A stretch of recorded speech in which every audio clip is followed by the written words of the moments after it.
Washington Post had a big story this week about the border wall and the president being so obsessed with the wall, the one Mexico was going to pay for and Congress wouldn't pay for, that he's been telling subordinates to just break the law in order to get it done. That even includes just basically just stealing land from ranchers. He's quoted in the article saying, "Take the land." Also suggesting he would pardon anyone who followed his directions to break the law, which the White House was quick to say was a joke. Trump is joking when he makes such statements about pardons. But if you want to know how popular this obsessive, lawless, wall-building agenda is along the actual southern border, where it's supposed to be built, here's one data point. The only Republican to represent a district along the southwest border who squeaked out a narrow victory in 2018 has decided to retire. Joining me now is that Republican, Congressman Will Hurd, Republican from Texas. Good to see you.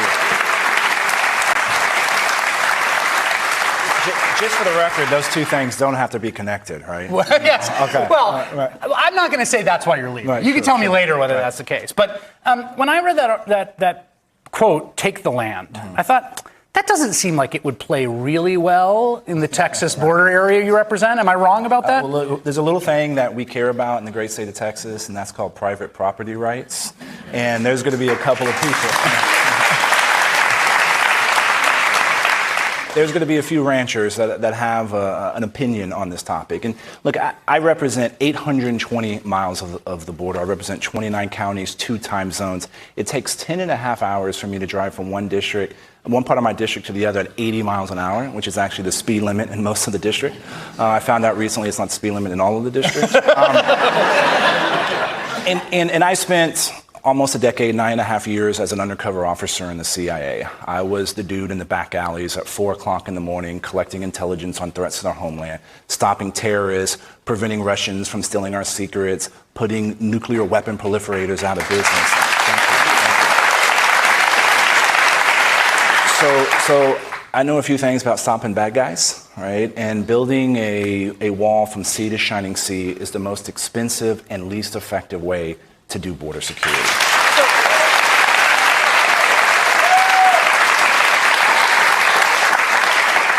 I mean, it's very clear the wall, and there's even reporting on this, right? Mm-hmm. That the wall was created almost as a mnemonic device so the president would remember to talk about the border and immigration.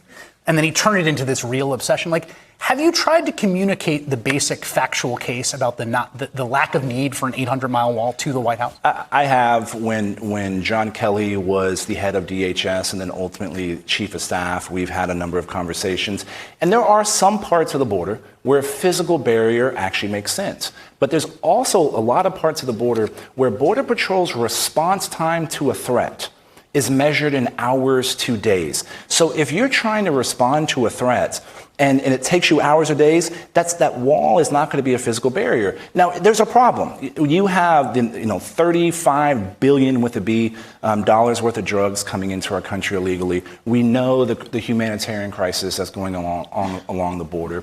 We should be able to defend our borders, and we should know what's going back and forth across our border. And the way we do that is technology. The way we do that is additional manpower. So, but let me just sort of on those 2 points, right? So drugs and people coming.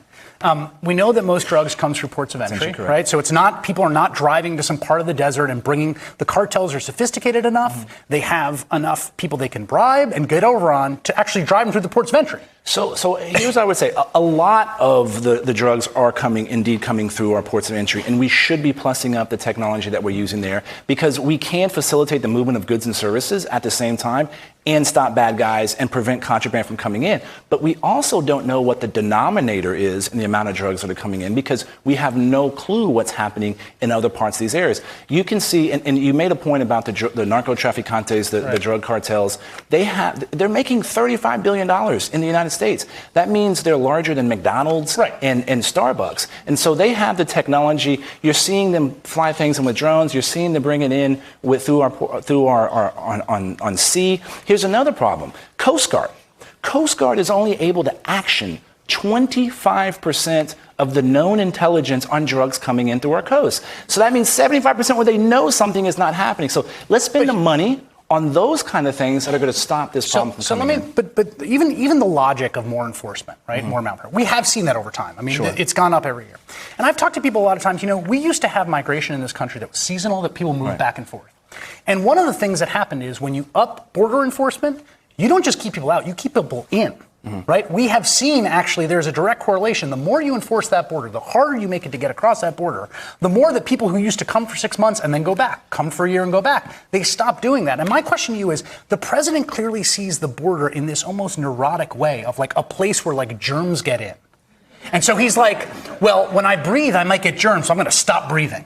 Yeah. But it's like the border is a good thing. The things that come into the border aren't just bad things, right? You know, look, we should be defending our border, but also we should be facilitating legal immigration, right? Expanding it? Do you think we should expand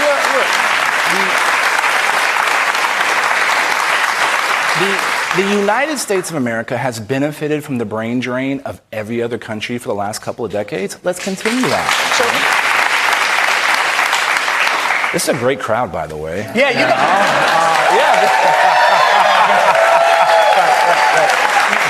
You got them applauding private property in the CIA in the first minutes. Pretty good politician. Why are you retiring?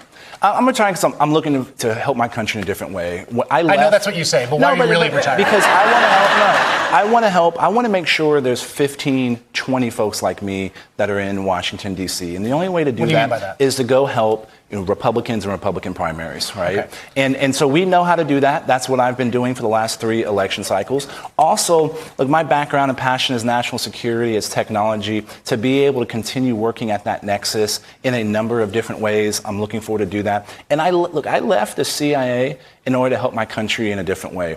In addition to collecting intelligence, I had to brief members of Congress, and I was pretty shocked by the caliber of our elected officials.